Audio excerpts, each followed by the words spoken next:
The most important part of the diagnostic workup is making sure, well, one, you have the correct diagnosis, so making sure that it truly is an acute myeloid leukemia.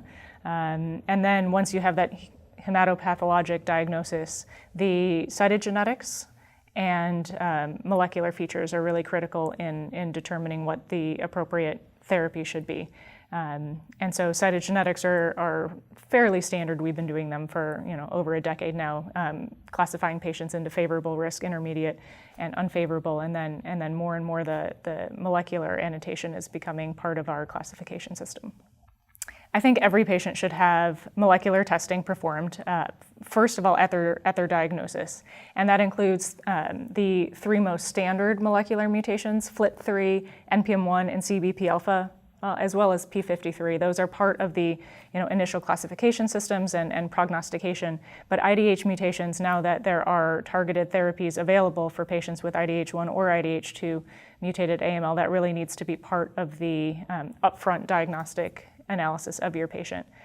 In terms of when you should be doing additional molecular testing outside of diagnosis, I feel that it is helpful in patients who are in remission to repeat that testing to see if they've been able to obtain what we call molecular remission or molecular MRD, and as well as any point in the future that your patient relapses or there's a treatment change.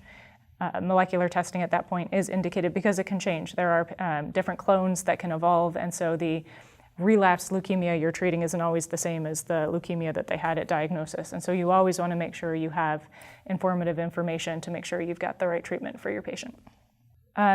Most molecular testing done is part of an NGS panel, and that's because now there are a half a dozen or more genes that are important in AML, and so the cost of doing each one separately with standard Sanger sequencing is no longer the most cost-effective or feasible. And so most institutions do it differently, different send-out laboratories do it differently, but in general there's a core panel of at least 6 to 8 mutations that are done. So I do think panel testing is more and more the way to go.